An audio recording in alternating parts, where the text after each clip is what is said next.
A todos a descubrir qué pasa con los personajes de la historia, queremos darle lugar al autor, Fabio Martínez, profesor de la Escuela de Estudios Literarios y también director del programa de licenciatura en literatura, autor de la novela y artífice de todo un divertimento donde la salsa es el todo. Muchas gracias.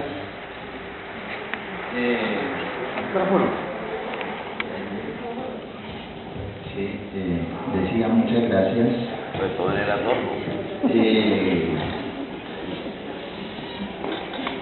Quiero agradecer en primera instancia a Ivonne de Bey, mi mujer, que me apoyó en este largo recorrido literario musical de esta última obra.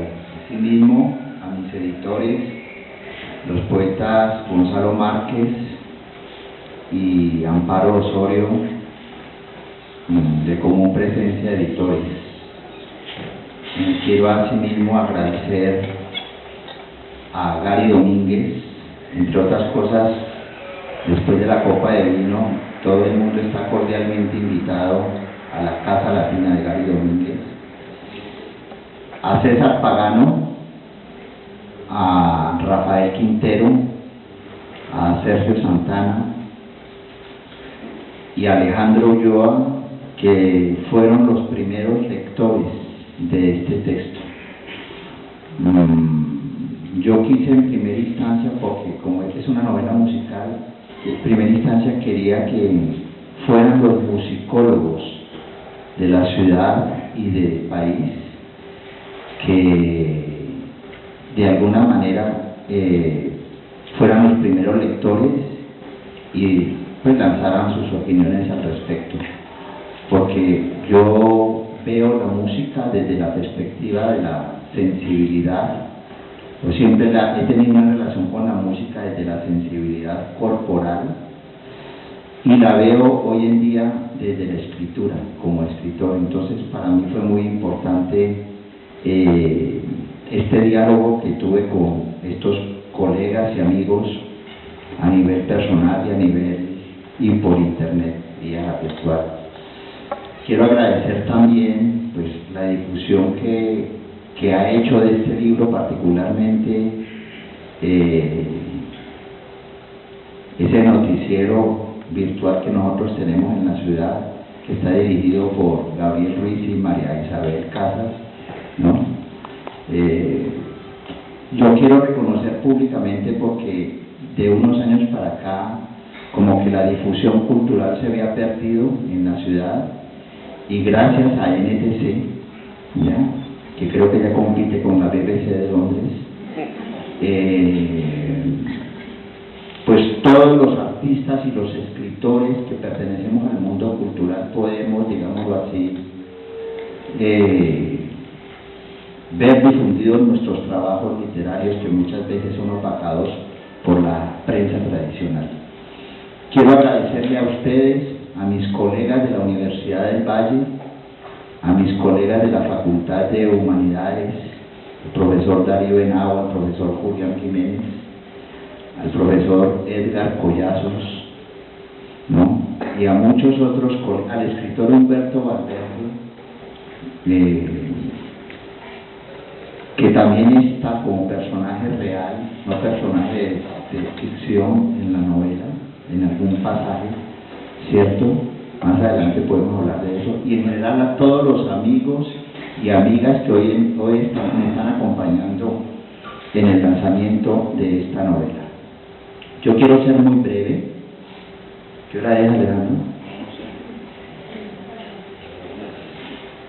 Bueno, 20 para, tenemos tiempo todavía. Bueno, yo quiero más o menos plantear un poco cuáles fueron como mis móviles internos subjetivos para llegar a esta novela.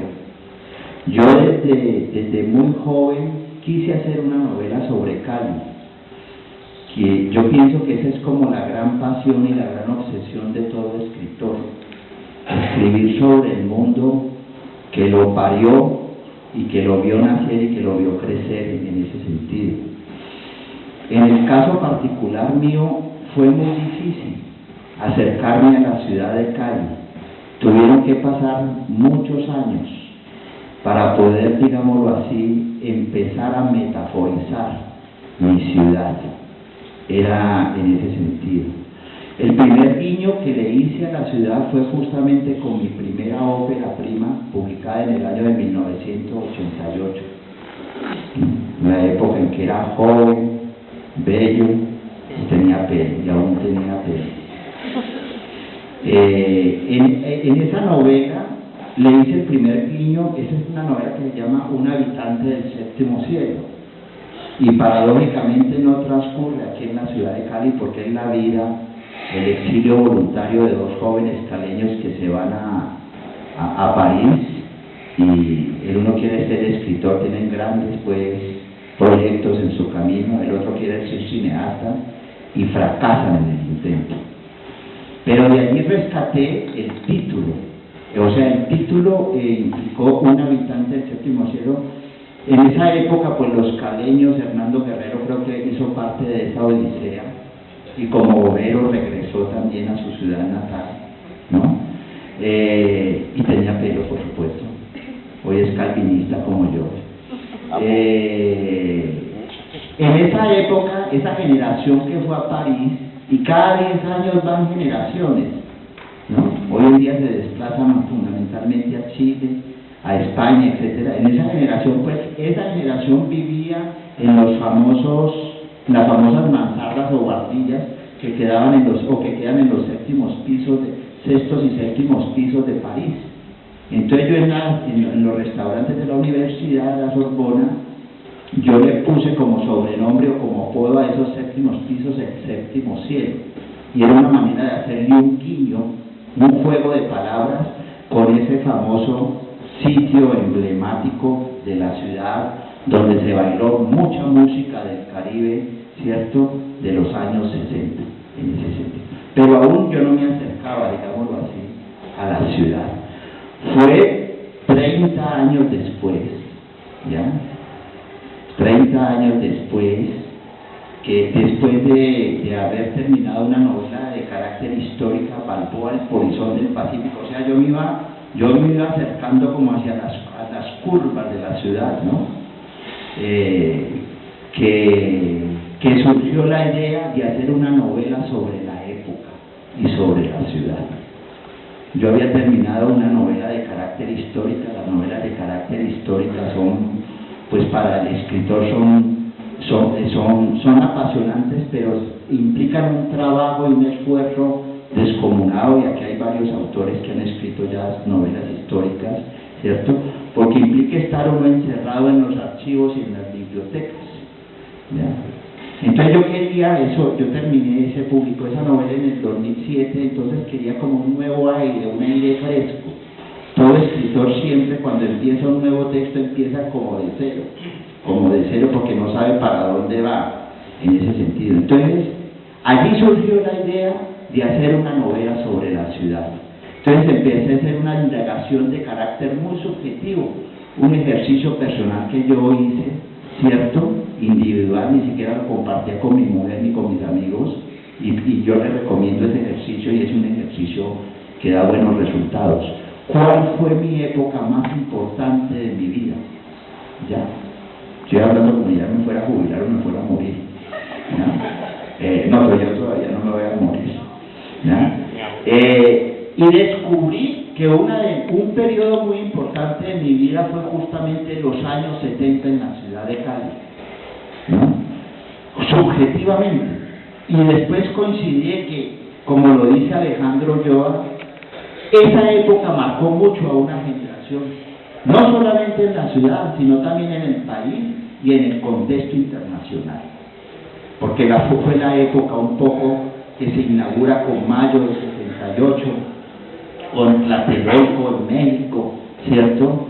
Fue la época del famoso 26 de febrero de 1971, fue la época de la Revolución Cubana, fue la época donde la llamada salsa, la música salsa, porque de todas maneras nuestros padres y nuestros tíos ya venían, digámoslo así, contaminados felizmente con la música de las Antillas. Yo recuerdo que en mi casa de San Antonio había una colección de discos de acetato, ¿no? Y ya mi madre y mis tías, mis 7 tías, ¿no?, que aparecen en la novela, escuchaban y hacían los famosos bailes de cuata, escuchando al trío Matamoros, escuchando al trío La Rosa, y bailaban, y creo que hasta se embriagaban. Aquí hay una tía de testigo, ¿cierto? La tía Aura, por hoy yo la traje, esa es mi mejor verosimilitud literaria,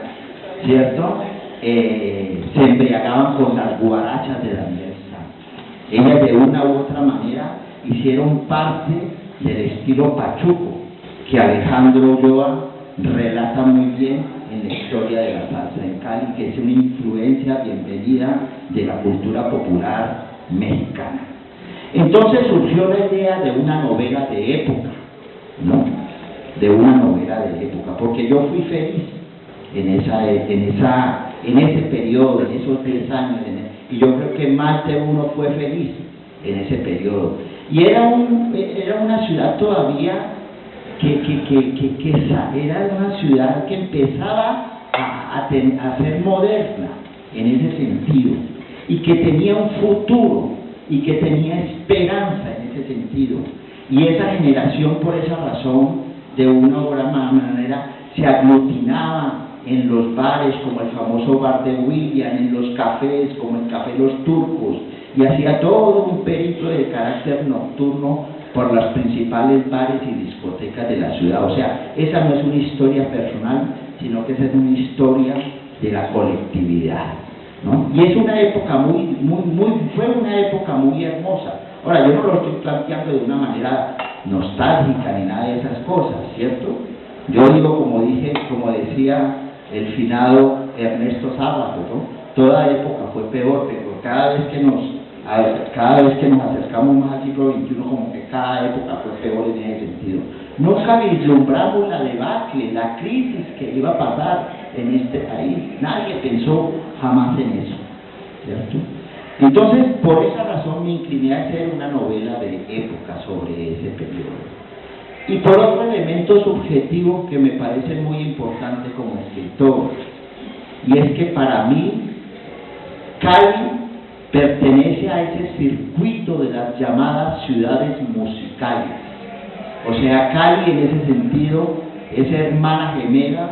Ahora que estuve lanzando el libro en la Cueva de Barranquilla me di cuenta de eso, ¿no? Cali y Barranquilla tienen una misma vibración a nivel musical, que se expresa a través del caminado de las gentes, que se expresa también en el manejo del lenguaje del español de las gentes, etcétera, etcétera. Yo siempre he dicho una cosa, que en el mundo hay ciudades musicales y hay ciudades sordas. Voy a nombrar las ciudades musicales: New Orleans, donde nació el jazz; La Habana, donde nació el son cubano; San Juan de Puerto Rico, donde nació la bomba y la plena; Barranquilla, donde nació, digámoslo así, Lucho Bermúdez. Por supuesto que Lucho Bermúdez es de Carmen de Bolívar, ¿cierto? Pero de todas maneras fue acogido por Barranquilla, y donde nació el Joey Arroyo, por ejemplo. Cali, Cartagena, Bahía, en Brasil, que Darío la conoce muy bien, Buenaventura y Huanchito, que no me vaya a escapar. No voy a mencionar aquí las ciudades sordas para no herir susceptibilidades. Entonces la idea, hay más por supuesto, ¿no? Hay más por supuesto, pero yo estoy nombrando un poco esa ciudad musical que pertenece al gran ámbito del Caribe, ¿no? Un poco retomando la idea que planteó alguna vez nuestro premio Nobel García Márquez, que decía que el Caribe empezaba justamente en el sur de Missouri y terminaba en Río de Janeiro, en ese sentido. Bien, la segunda idea fundamental es que para mí la ciudad musical tiene una idea, y esta es una perspectiva un poco literaria, con los colores de la ciudad. Y muchas veces somos miopes frente a los colores de la ciudad, ¿no? Es lo que de una u otra manera ha expresado en su magnífico texto Rafael Quintero, que le llama, como sociólogo, la calenidad. O sea, en Cali hay una vibración, una armonía, hay un equilibrio fundamental entre la música, ¿no? Que la música siempre está en el aire y es el arte que más viaja. Por esa razón, la música del Caribe penetró tan fácilmente en el contexto urbano de Cali y en el contexto regional del Valle del Cauca, justamente en ese sentido. Y su relación con los colores de la ciudad, porque Cali, a pesar de la crisis, a pesar de los huecos negros, a pesar de los políticos penales e indolentes, no lo voy a reseñar aquí porque esto es un acto eminentemente literario, ¿cierto? Sigue teniendo una luz, una luminosidad, ¿no? Creo que el poeta Hugo Salazar Valdés, el poeta chocuano Hugo Salazar Valdés, que vivió muchos años aquí en la ciudad de Cali, decía de que en Cali la luz es la novia del aire, ¿no? Y eso es algo muy importante, eso es algo muy importante en ese sentido. Entonces yo no quiero reiterar más, esas fueron como el móvil interno, subjetivo, y descansé mucho, y me divertí mucho leyendo escribiendo esta novela, ¿no? Como nunca antes. Pues primero venía aquí a la biblioteca departamental y empecé a revisar en la hemeroteca todo el país, el periódico El País de esa década, y entonces de ahí salieron algunos elementos muy importantes. Por ejemplo, cuando se presentó Richie Ray en el 69 aquí en la Caseta Panamericana, y la reina de la época era la señorita María Elvira Hurtado, etcétera, etcétera. Revisé también la revista de la América, dirigida por Humberto Valverde, ¿cierto? ¿No? Pues que me ubicó muy bien, cómo fue ese América desde que quedó como 22 fechas invictos con Julio Toque, ¿cierto? La maldición de Garabato, ¿no? Yo estoy muy contento porque mientras el América ahora está como en segunda o en tercera categoría, aquí yo lo estoy reivindicando y queda campeón por primera vez en la Magdalena.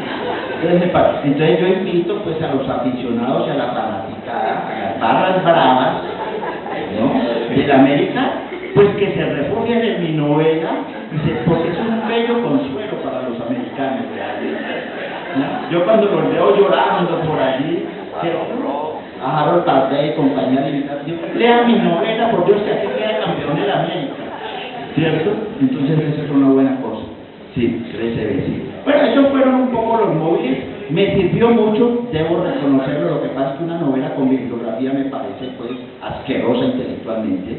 Me sirvieron mucho los trabajos teóricos del profesor Alejandro Ulloa, que creo que es una persona, digámoslo así, que con su primer libro, La historia de la salsa en Cali, y su segundo libro después, la salsa en discusión, es una persona que desde la perspectiva de la antropología cultural, ¿cierto?, ha hecho una excelente memoria teórica y literaria, ensayística, sobre la salsa, o la recepción de la música caribeña en la ciudad.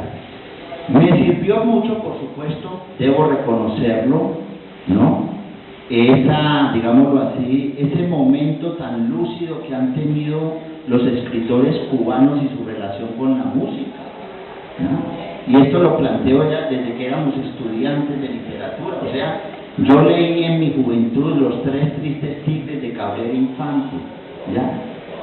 La generación mía leyó La música en Cuba de Alejo Carpentier, ¿ya? La generación mía leyó ese famoso libro sobre la historia del jazz, publicado por Fondo de Cultura Económica, que se llamaba, el autor no recuerdo, un autor de origen norteamericano, Beren, no recuerdo en este momento. Alemán. ¿No? Joachim sí. Beren. Bueno, aquí está Faz, que es experto. ¿Cómo se llama? Joachim Beren. Eso, Joachim Beren, eso. En esa época leíamos esos libros que llegaban por Fondo de Cultura Económica, ¿cierto? Y leí, por supuesto, las novelas y los libros de cuentos que en la década del 70 empezaron a abrirse camino en relación con la música popular. La novela emblemática y una novela escrita de una manera precoz por Andrés Caicedo, Que viva la música, ¿cierto? Y por supuesto, los cuentos de Humberto Valverde, que fueron publicados por primera vez en la editorial Diógenes, si no recuerdo, ¿no?, en la Ciudad de México en el año de 1973. Entonces, de todas maneras, pienso yo que esta es una novela que es un paso más, pienso yo, dentro de esa corriente tan interesante que se ha establecido desde todos los tiempos, porque desde los antiguos, en las tragedias griegas, encontramos fundamentalmente los coros, la música, etcétera, ¿no? ¿Ya? Entonces esta es una novela que contribuye de una u otra manera, ¿cierto?, y que continúa el camino que muchos escritores colombianos y latinoamericanos abrieron en la década del 60 y en la década del 70. Espero pues que la disfruten ustedes y que se acerquen a ella, porque al acercarse a ella es acercarse también a una memoria ficcional de una ciudad y de una época que todavía está en nuestros corazones. Para terminar, voy a leer un pequeño fragmento y podemos al final hacer darle la palabra al auditorio, unas 2, 3 preguntas muy breves, y al final los invito pues a una copa de vino. Voy a leer un pequeño fragmento.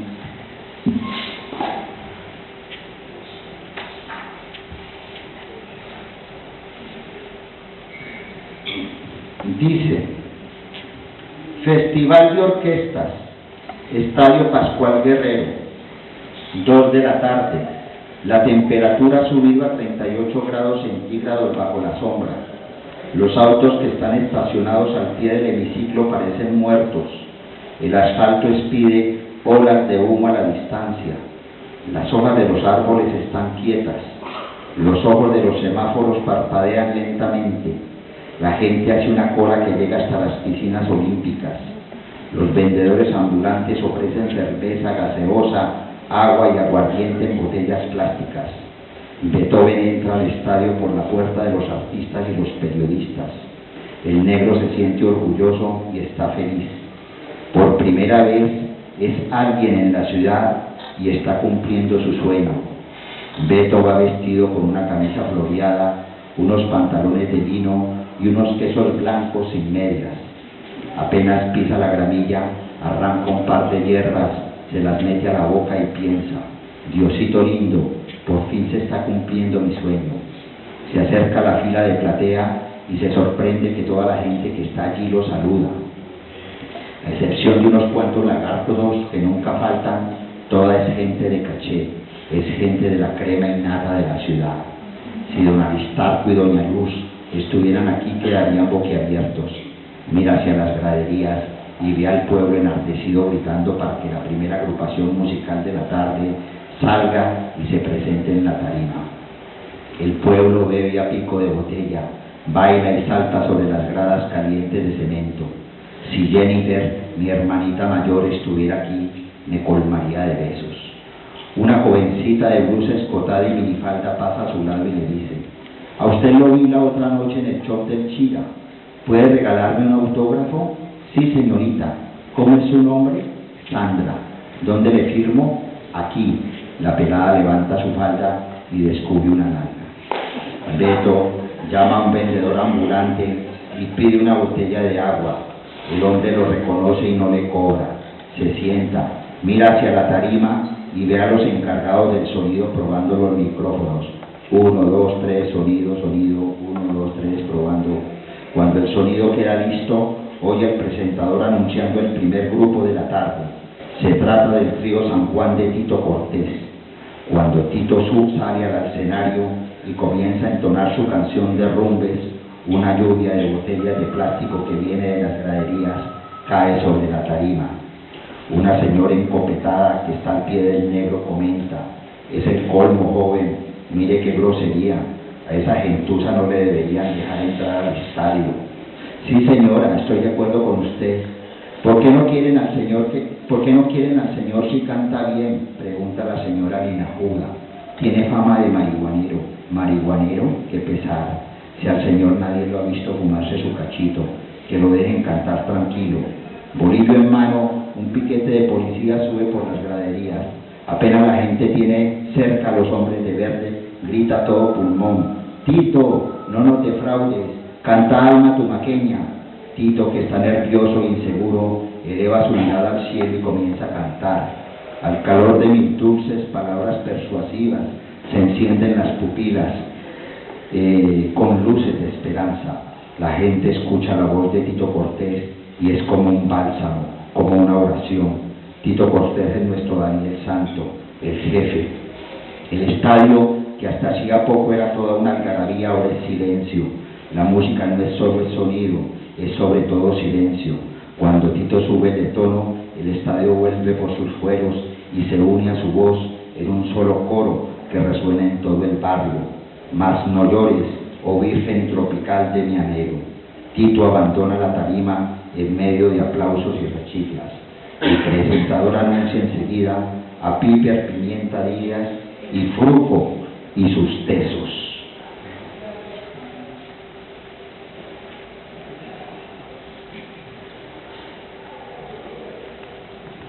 Cuando Piper termina de cantar, la señora Linajuda, estoy como reescribiendo la novela, corrigiendo de nuevo. Ustedes me excusan. La señora Linajuda le pregunta al negro: a propósito, joven, ¿usted cómo se llama? Beethoven, Carabalí Reina. ¿Beethoven, Carabalí Reina? No lo puedo creer. Mi hijo siempre me ha hablado de usted. Perdón, señora, ¿quién es su hijo? Es Adolfito Vallecilla Garcés. Señora, entonces usted es la madre de Adolfo. Sí, claro, yo soy su madre. Mi nombre es Maruja Garcés de Vallecilla. Increíble, señora. ¿Y qué hace usted por aquí? Lo mismo que usted hace, mijo, divertirme. Yo siempre pensé que a usted nunca le gustaba esta clase de música. Es lo que me dijeron, es lo que me dicen cuando frecuento estos sitios. Le cuento que a mí siempre me ha gustado la música cubana y la salsa. Al que no le gusta es al aburrido de mi marido. Él sí la deja venir, claro, y si no me deja, yo le digo a Cecilio que me traiga. ¿Quién es Cecilio? El chofer de la casa. Ahora mismo me está esperando en el parqueadero. A propósito, señora, ¿cómo está Adolfo? Cuando doña Maruja Garcés de Vallecilla escucha la voz melosa de la canción, invita a danzar a Beethoven. El negro la toma de las manos y la señora, con ese mohín altanero y orgulloso que la caracteriza, comienza a mover los hombros recordando las famosas fiestas del Club San Fernando. A ver, Beethoven, no se vaya a arrebatar mucho, yo soy una dama muy delicada. El negro, que está sorprendido por el accionar de la dama, contesta: tranquila, señora Vallecilla, sígame nomás el paso y verá que la llevo hasta el séptimo cielo. Finalmente, el festival cierra con Pacheco y su tumbado, la orquesta que todo el mundo está esperando. Con su figura de garabato, Pacheco se para de espaldas al público, marca el compás con el tacón del zapato derecho y se lanza con su tumbado. Doña Maruja Garcés de Vallecilla está feliz, no se cambia por nadie. Cuando la orquesta termina y el público comienza a desocupar el estadio, doña Maruja le dice: mi querido Beethoven, usted no sabe, pero me ha hecho pasar un día delicioso. ¿De verdad, señora Vallecilla? No me diga señora Beethoven, dígame simplemente Maruja. Es verdad, la hice pasar un día agradable, claro. Cuando me vea con mis amigas del club, les contaré que he bailado con el clásico de todos los tiempos, Ludwig van Beethoven. ¡Ah, muy bueno! Usted también me hizo divertir mucho. Beethoven, por favor, no me hable de usted. Tutéeme, que estamos en confianza. No, me da pena con usted. Qué pena, ni que 8 cuartos. Negro tenías que ser, para macizarme si no te daba pena. Beto sonríe y muestra su piano facial blanco y negro. Ah, mi bello Beethoven, ¿para dónde vas ahora? Para la casa. ¿Por qué? Podríamos rematar en algún sitio. Ay, no, señora, de pronto el doctor Vallecilla se da cuenta y me mata. No, negrito, el doctor Vallecilla es un hombre de paz. En este momento debe estar en casa viendo televisión. De pronto su chofer le informa: ¿quién, Cecilio? Si ese negro es de lavar y planchar. No te imaginas las perdidas que me pego con él. De verdad, don Amadeo, por ese negro es que yo estoy aquí, pendejo. Bueno, Beethoven, ahora no te vas a rogar. Dime, ¿me vas a invitar una próxima vez? Muchas gracias.